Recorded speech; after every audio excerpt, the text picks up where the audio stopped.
Film की शुरुआत एक खतरनाक खेल से होती है। होस्ट ने एक लड़की को किडनैप कर उसे कुर्सी से बांध रखा है क्योंकि वो खेल हार चुकी थी। अब उसकी मौत तय थी। ये खेल डार्क वेब पर लाइव दिखाया जा रहा था और लोग इसे देखकर रोमांचित हो रहे थे। लड़की की हालत देखकर भीड़ का मजा और बढ़ रहा था। टेबल पर 3 तरह के हथियार रखे थे। होस्ट ने दर्शकों को बताया कि जो भी सबसे ज्यादा पैसे भेजेगा, मैं उसी के चुने हुए हथियार से इस लड़की को मार दूंगा, लाइव सबके सामने। तभी एक लड़की ने उसे $500 भेजे और चेनसो से लड़की को मारने की मांग की। बिना किसी दया के इन लोगों ने चेनसो उठाया और सबके सामने इस मासूम को बेरहमी से काट डाला। उसी समय पुलिस को भी इस खेल की खबर लग गई और वे इसे रोकने के लिए तुरंत मौके पर पहुंची। लेकिन वहां पहुंचकर उन्हें सिर्फ 2 लोग मिले। उन्होंने हर जगह छानबीन की, लेकिन सिर्फ एक बच्चा एक कंटेनर में छुपा मिला। बाकी सभी अपराधी पुलिस के आने से पहले ही फरार हो चुके थे। अब कहानी फ्लैशबैक में जाती है। हम देखते हैं कि बेन, जो थक कर घर लौटा था, उसे खबर मिलती है कि वही शख्स फिर से इस घिनौने खेल को शुरू कर चुका है।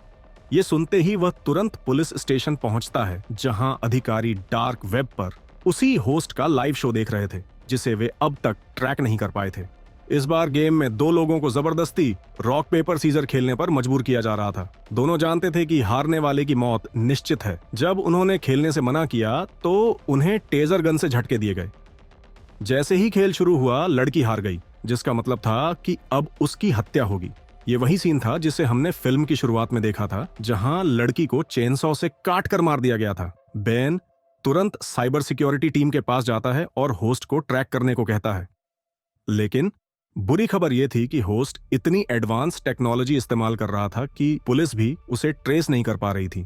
हर बार उसकी लोकेशन गलत निकलती और वो बच निकलता। वक्त बीतता जा रहा था और इसी के साथ एक एक करके मासूम लोग मारे जा रहे थे। सीन कट होता है और हमें कैटिया नाम की एक महिला दिखाई जाती है, जो अपनी नई नौकरी के पहले दिन पर है। वो ग्राहकों से अच्छे से पेश आती है। तभी उसकी साथी सोफिया उससे मिलने आती है। यहीं पर सीन कट हो जाता है। इसके बाद हमें शो के होस्ट को दिखाया जाता है, जो लगातार कैटिया पर नजर बनाए हुए है। सिर्फ कैटिया ही नहीं, बल्कि वो 3 और लोगों को भी ट्रैक कर रहा था। शायद उसका अगला शिकार यही लोग थे। इसी दौरान हम बेन को देखते हैं, जो अब भी उस होस्ट के पुराने शो को गौर से देख रहा है। तभी उसे वीडियो के बैकग्राउंड में कुछ लोग दिखाई देते हैं। जब वो इन लोगों की जांच करता है तो पता चलता है कि ये भी किडनैप किए गए थे, यानी होस्ट ने इन्हें भी बेरहमी से मार दिया था।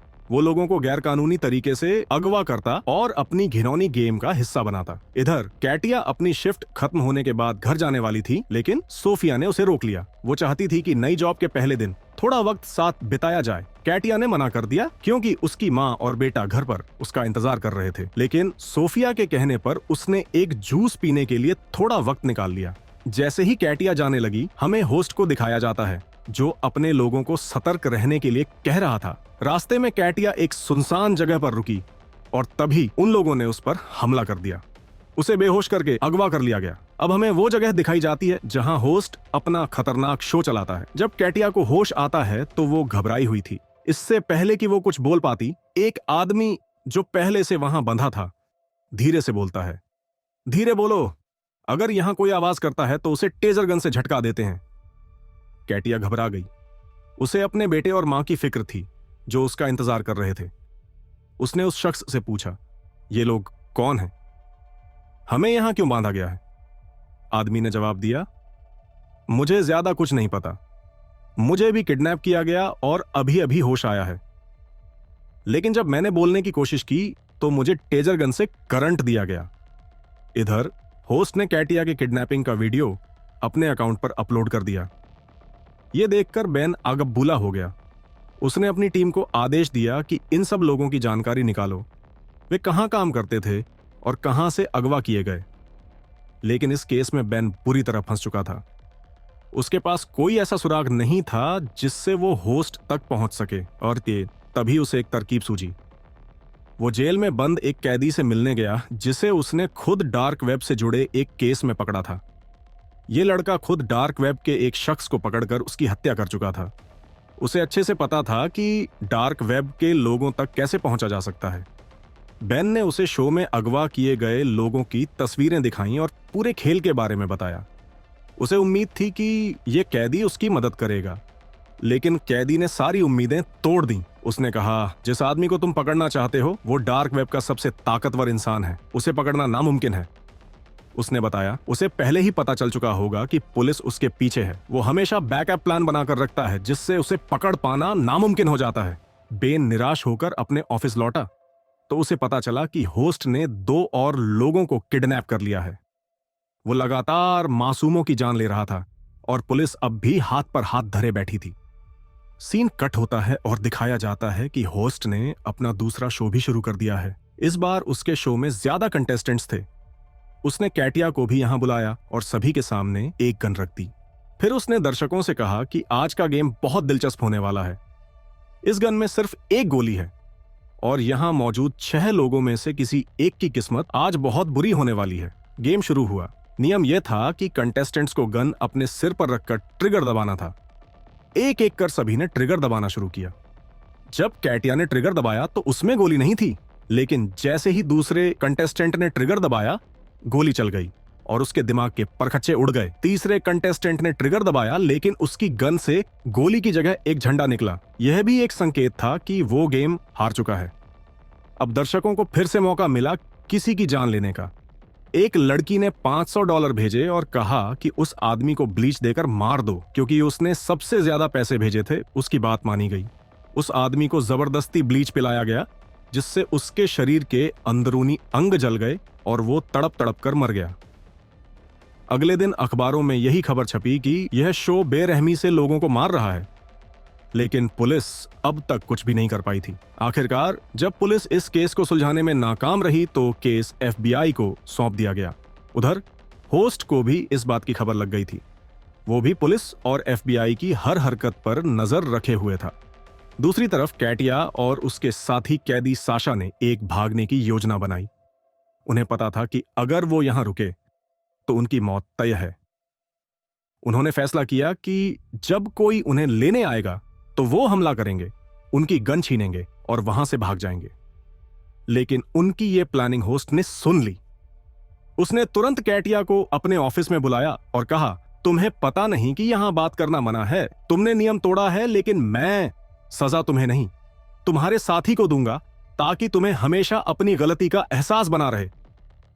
इसके बाद शो फिर से लाइव हुआ और कैटिया की साथी लड़की को सभी के सामने कोड़ों से मारा गया। वो दर्द से तड़प रही थी और दर्शक इसे देखकर खुश हो रहे थे। शो की लोकप्रियता लगातार बढ़ती जा रही थी, लेकिन FBI अब भी इस होस्ट का ठिकाना नहीं ढूंढ पाई थी। बेन एक बार फिर उसी कैदी के पास गया जिससे पहले भी मदद मांगी थी।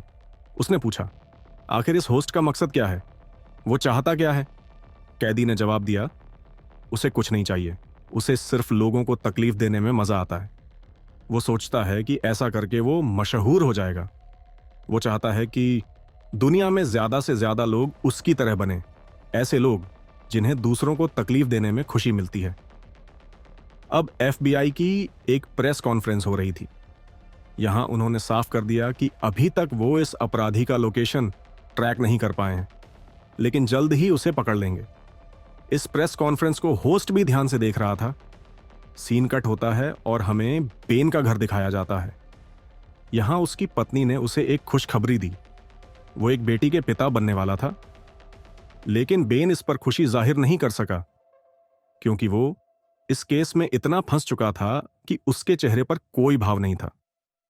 उसकी पत्नी को लगने लगा कि शायद बेन अपने परिवार और आने वाली बेटी को लेकर खुश नहीं है। इधर होस्ट ने अपने शो में 4 लोगों की तस्वीरें दिखाई और कहा कि अगले दिन वो इन्हें किडनैप करने वाला है। यानी अब वो पुलिस को खुला चैलेंज दे रहा था और उसे पकड़ने का मौका भी दे रहा था। पुलिस तुरंत हरकत में आ गई और उन लोगों की सुरक्षा बढ़ाने लगी जिनका अपहरण होने वाला था। बेन जब ऑफिस पहुंचा तो मीडिया वालों ने उसे घेर लिया। इसी दौरान जब होस्ट ने टीवी पर बेन को देखा तो उसे हैरानी हुई कि ये आम पुलिस अफसर इस केस में इतना इंटरेस्ट क्यों ले रहा है। उसने बेन की जानकारी निकाली और पता चला कि बेन की मां और बहन को किसी ने बेरहमी से मार दिया था। बेन उन्हें बचा नहीं पाया था और इस बात का पछतावा उसे हमेशा रहता था। शायद यही कारण था कि वो इस मिशन पर जुटा हुआ था। अब वो किसी और मासूम की जान नहीं जाने देना चाहता था। बेन तुरंत सोफिया से मिलने जाता है। पहले तो सोफिया उससे बात करने से मना कर देती है, लेकिन फिर वह एक नोट लिखकर बेन को देती है और बताती है कि उसका बेटा भी इन लोगों ने किडनैप कर लिया है। वह अपने बेटे को कैमरे के जरिए देख सकती है। सोफिया ने जो कुछ भी कैटिया के साथ किया वह उसकी मजबूरी थी। बेन ने उससे पूछा, जब तुम अपने बेटे को छुड़ाने गई थी तब वह कहां था? सोफिया ने लोकेशन बता दी। बेन को समझ आ गया कि प्रेजेंटर वहीं से अपना नया शो चला रहा है। बिना किसी को बताए वह तुरंत वहां निकल पड़ा, लेकिन जाने से पहले उसने पुलिस को बैकअप के लिए बुला लिया था। उधर शो में क्या हो रहा था? शो के कंटेस्टेंट्स को गन दी गई थी। फिर उन्हें एक खतरनाक फैसला लेना पड़ा। अगर वे यहां मौजूद लोगों को मार दें तो वे खुद को बचा सकते हैं। इस अराजकता में गोलियां चलने लगीं। प्रेजेंटर के सिक्योरिटी गार्ड्स ने जवाबी फायरिंग की और 2 गेमर्स मारे गए, लेकिन 3 लोग बचकर भागने की कोशिश करने लगे, जिनमें कैटिया भी थी। कैटिया की दोस्त साशा उसे लेकर बाहर भाग रही थी, तभी एक गार्ड ने उसे पकड़ लिया। कैटिया रुक गई उसे बचाने के लिए, लेकिन साशा ने कहा, तुम भाग जाओ, पुलिस को इस लोकेशन के बारे में बता दो। कैटिया भागने ही वाली थी कि बेन उससे टकरा गया। कैटिया की घबराहट देखकर बेन ने उसे भरोसा दिलाया, पुलिस रास्ते में है, सब कुछ ठीक हो जाएगा। इसके बाद बेन कैटिया को छुपाकर अंदर की ओर बढ़ा। आखिरी टकराव बेन वीज प्रेजेंटर। प्रेजेंटर इस वक्त एक कमरे में बैठा था। जैसे ही बेन अंदर पहुंचा, प्रेजेंटर मुस्कुराया और कहा, अगर हिम्मत है तो मुझ पर गोली चला के दिखाओ। बेन ने 1 सेकंड भी नहीं सोचा और सीधे गोली चला दी। लेकिन जैसे ही उसने प्रेजेंटर का मास्क हटाया, वहां प्रेजेंटर नहीं बल्कि एक मासूम लड़की बैठी थी। प्रेजेंटर पहले ही भाग चुका था। सब कुछ लाइव था, शो लाइव चल रहा था, और जैसे ही यह खुलासा हुआ, दर्शक ठहाके मारकर हंसने लगे। बेन, जो इस खेल को खत्म करने आया था, खुद मजाक बन गया। पुलिस की एंट्री, पुलिस यहां पहुंच गई थी। उन्होंने कैटिया को बचा लिया, लेकिन बाकी कोई और वहां नहीं मिला। और दूसरी तरफ प्रेजेंटर बाहर खड़ी एक कार में बैठ चुका था। कार चला कौन रहा था? उसकी पत्नी। और उसकी पत्नी कोई और नहीं बल्कि सोफिया थी। हकीकत सामने आ गई। पूरी प्लानिंग सोफिया और प्रेजेंटर ने मिलकर की थी ताकि बेन इस जाल में फंस जाए। पोस्ट क्रेडिट सीन, डरावनी सच्चाई अंत में स्क्रीन पर फिर से प्रेजेंटर आता है। वह अपने दर्शकों से कहता है, हम जल्द ही इस शो का सीजन 2 लेकर आ रहे हैं। दर्शक खुशी से चीखने लगते हैं और पुलिस के सामने एक नई चुनौती खड़ी हो जाती है। यहीं पर कहानी खत्म हो जाती है।